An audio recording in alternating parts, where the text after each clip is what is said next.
സങ്കീർത്തനങ്ങൾ 40:13 യഹോവേ, എന്നെ വിടുവിപ്പാൻ ഇഷ്ടം തോന്നണമേ. യഹോവേ, എന്നെ സഹായിപ്പാൻ വേഗം വരണമേ. ഏലിയാവ് കർമ്മേൽ പർവ്വതത്തിൽ നിന്ന് ദൈവത്തോട് പ്രാർത്ഥിക്കുന്നു. ബാലിന്റെ പ്രവാചകന്മാരുടെ മുമ്പിൽ യഹോവേ, എനിക്ക് ഉത്തരമരളണമേ. നീ തന്നെ ദൈവം. യഹോവേ, നീ ഞങ്ങളുടെ ഹൃദയം വീണ്ടും തിരിച്ചുവന്ന് ഈ ജനം അറിയേണ്ടതിന് എനിക്ക് ഉത്തരമരളണമേ എന്ന് അപേക്ഷിച്ചു. ഉടൻ തന്നെ ആകാശത്തുനിന്ന് തീയിറങ്ങി യാഗം ദഹിപ്പിച്ചു.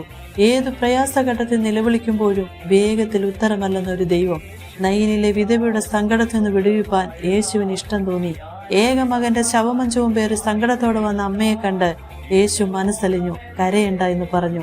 ആ മകനെ ജീവനിലേക്ക് തിരികെ കൊണ്ടുവന്നു. യേശുവിനോടൊപ്പം ക്രൂശിക്കപ്പെട്ട കള്ളന്മാരിലൊരുവൻ, കർത്താവേ, നീ രാജ്യത്വം പ്രാപിച്ചു വരുമ്പോൾ എന്നെ ഓർത്തുകൊള്ളണമേ എന്ന് അപേക്ഷിക്കുന്നു. യേശു ഉടനെ മറുപടി നൽകി രക്ഷിച്ചു. ഇന്ന് നീ എന്നോടുകൂടെ പറുദീസയിലിരിക്കുമെന്ന് യേശുവിനോട് നിലവിളിച്ചാൽ നമ്മുടെ നിലവിളി കേൾക്കാതെ പോകുകയില്ല. വലിയ പുരുഷാരത്തിന്റെ നടുവിൽ നിന്ന് നിലവിളിച്ച കുരുടൻ പലരും മിണ്ടാതിരിപ്പാൻ പറഞ്ഞു.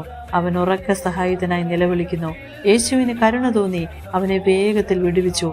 മനുഷ്യർ നമ്മെ അറിയാതെ പോകും. സങ്കടങ്ങളിൽ, വേദനകളിൽ, ബുദ്ധിമുട്ടുകളിൽ ആരും നമ്മെ ഓർത്തില്ലെങ്കിലും അവനോട് നിലവിളിച്ചാൽ വേഗത്തിൽ ഉത്തരമല്ലെന്നൊരു കർത്താവ് നമുക്കുണ്ട്. കരയേണ്ട എന്ന് പറഞ്ഞവൻ, ഭയപ്പെടേണ്ട എന്ന് പറഞ്ഞവൻ, നിങ്ങളുടെ ഹൃദയം കലങ്ങരുത്, ഭ്രമിക്കുകയും അരുതെന്ന് ഓതിയവൻ, എല്ലായ്പ്പോഴും കൂടെയിരിക്കുന്ന, വേഗത്തിൽ സഹായിപ്പാൻ കഴിവുള്ള, ഏത് പ്രയാസത്തിലും വിടുവിപ്പാൻ ഇഷ്ടം തോന്നുന്ന ആ നല്ല കർത്താവിൽ നമുക്ക് ആശ്രയിപ്പാൻ ഏവരെയും ദൈവം ഇടയാക്കട്ടെ. ആമേൻ.